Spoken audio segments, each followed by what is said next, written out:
राम राम। मैं पंडित एस के मिश्र। काश वो मुझसे मिला ही नहीं होता, काश वो मुझसे मिली ही नहीं होती। अगर वो मिला नहीं होता तो आज मेरी जिंदगी पहले से अधिक खुशहाल होती। मैंने जीवन में बहुत भारी गलती कर दी। मेरा उससे मुलाकात हो गया। दूसरी गलती मैंने क्या किया? आंख बूंद करके उस पर विश्वास किया।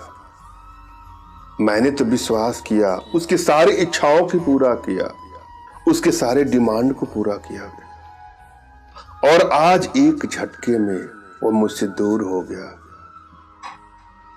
प्रायः इस तरह के भाव उस समय आते हैं जब किसी का दिल टूट जाता है, जब दूरियां बढ़ने लगती है, जब लगाव होता है तो इसका पता नहीं होता है कि कभी जीवन में इस तरह के दुख, इस तरह के गम भी देखना पड़े।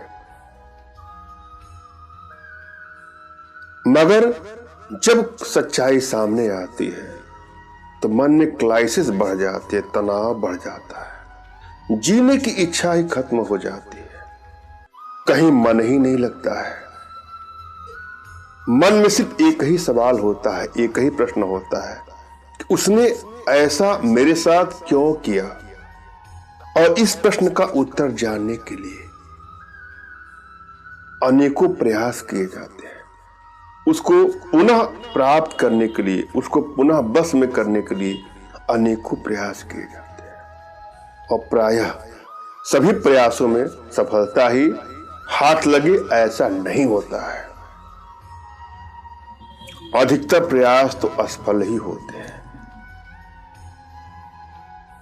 बहुत सारे प्रयास किए हैं और सफलता नहीं मिलती है तो मन में एक निराशा की ग्रंथि उत्पन्न हो जाती है, और ये लगता है कि यह सब व्यर्थ है, इससे कुछ होता नहीं है। इससे होता है कि नहीं होता है यह तो दूसरा विषय है, मगर आपने जब प्रयास किया तो क्या आपका मन शांत था? क्या बिल्कुल खुशी से, आनंद के साथ आपने यह प्रयास किया? क्या आपने अपने आप को बस में करके यह प्रयास किया? पूरी एकाग्रता के साथ आपने यह प्रयास किया? अपने इष्ट से और अपने आध्यात्मिक गुरुदेव का स्मरण करके आपने यह प्रयास किया? और इतना कुछ करने के बाद आपने प्रयास किया तो प्रश्न यह उठता है कि यह टोटका, यह प्रयोग गलत है। मगर टोटका और गलत हो यह बिल्कुल सत्य नहीं है, क्योंकि यह किसी व्यक्ति विशेष ने नहीं दिया है, यह ऋषि महात्माओं का शोध है। अक्सर प्रयोग असफल होते हैं जब आपकी एनर्जी बैलेंस नहीं होती है। अगर आपकी एनर्जी बैलेंस है तो जिस काम में आप हाथ डालेंगे या हाथ डालेंगी उसमें सफलता अवश्य मिलेगी। जिस प्रयोग के लिए आपने प्रयास किया है उसमें सफलता न मिले ऐसा तो हो ही नहीं सकता। तो यहां आवश्यकता है अपनी एनर्जी को बैलेंस करने के लिए। इसके लिए कुछ छोटे छोटे प्रयोग हैं, कुछ छोटी छोटी साधनाएं हैं जो हमारे माध्यम से आप अपने घर बैठे ही कर सकते हैं।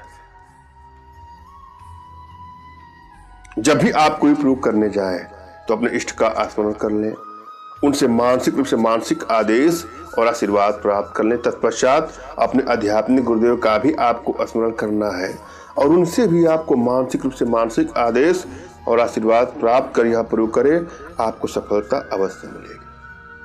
अब प्रश्न यह भी उठता है कि जिसके पास आध्यात्मिक गुरुदेव नहीं है तो वह क्या करे? देखिए, किसी न किसी को आप गुरु बना के ही यह प्रयोग करना है। बिना गुरु के कोई प्रयोग करेंगे तो सफलता मिलेगी इसकी कोई गारंटी नहीं है।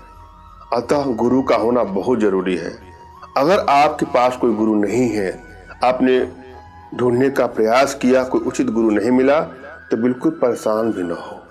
मेरे प्रति कृतज्ञता का भाव, श्रद्धा का भाव, विश्वास का भाव और समर्पण का भाव रखते मुझसे ही मानसिक रूप से मानसिक आदेश और आशीर्वाद प्राप्त कर यह प्रयोग करें, आपको सफलता अवश्य मिलेगी। मुझसे मानसिक रूप से मानसिक आदेश और आशीर्वाद प्राप्त करने के लिए कमेंट बॉक्स के नीचे आपको टाइप करना है कि मुझे आदेश दें, और यदि रिप्लाई में मैं आपको हार्ट का सिंबल या साइन देता हूं तो आप समझ जाइएगा कि आपको आदेश और आशीर्वाद मिल चुका है। इस प्रयोग को आप कर सकते हैं या कर सकते हैं। कमेंट बॉक्स में वही लोग कमेंट करें जिन्होंने चैनल को सब्सक्राइब किया है। यदि आप लोगों ने सब्सक्राइब नहीं किया है तो सब्सक्राइब कर लीजिएगा। और यहाँ पर मैं जो प्रयोग लेके आया हूँ वह संभोग वशीकरण का प्रयोग है। अपने आप में बहुत ही प्रभावशाली प्रयोग है। नैतिकता के दृष्टिकोण का ध्यान में रखते हुए इसका प्रयोग करें। किसी को हानि क्षति चीट करने के नियत से इसका दुरुपयोग कदापि ना करें। यह प्रयोग आपको शनिवार को करना है। शनिवार को सुबह 3 बजे करना है। स्नान वगैरह करके आपको तुलसी के पत्तों को लाना है। और यहाँ पर एक मंत्र की आवश्यकता है। पहले मंत्र को ध्यान से देखे, सुने और समझे। मंत्र इस प्रकार से है। मंत्र को जरा ध्यान से सुने। ओम त्रिपुराय विद्महे तुलसी पत्राय धीमहि तन्नो तुलसी प्रचोदयात्। पुनः सुन ले। ओम त्रिपुराय विद्महे तुलसी पत्राय धीमहि तन्नो तुलसी प्रचोदयात्। तुलसी पत्राय धीमहि तन्नो तुलसी प्रचोदयात्। पुनः सुन ले। ओम त्रिपुराय विद्महे तुलसी पत्राय धीमहि तन्नो तुलसी प्रचोदयात्। विधि को जरा पुनः सुन लेना है आपको। सबसे पहले तुलसी के पत्तों पर लाल पेन से उस व्यक्ति का नाम लिखें जिसे आप अपने बस में करना चाहते हैं या बस में करना चाहती हैं। फिर उस तुलसी के पत्ते को अपने हाथ में रख लें। अब जो मंत्र मैं जो दिया हूं उसका 234 बार आपको जाप करना है। अब उस व्यक्ति का नाम बोलकर तुलसी के पत्ते के ऊपर 3 बार फूंक मार देना है।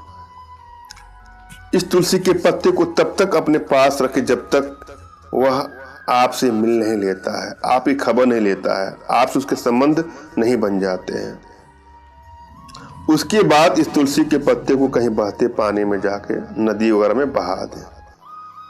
ध्यान दीजिएगा, यह उपाय शनिवार को सुबह 3 बजे करना है। मैंने यहाँ भली भांति समझाने का प्रयास किया है। आशा है आप लोग के समझ में आया होगा। फिर भी यदि आप लोग के जीवन में कुछ इस प्रकार की समस्या है या कोई भी समस्या हो, आर्थिक समस्या, मानसिक या शारीरिक समस्या, तो बिल्कुल निराश न हो। अपना तुरंत खींचा फोटो हमारे व्हाट्सएप पे मैसेज करें। मैं आप लोग की एनर्जी को रीड करके आप लोग का उचित मार्गदर्शन करते हुए आवश्यकता पड़ने पर अपनी भारतीय विद्याओं के माध्यम से आप लोग का उचित समाधान भी करूंगा। धन्यवाद। राम राम।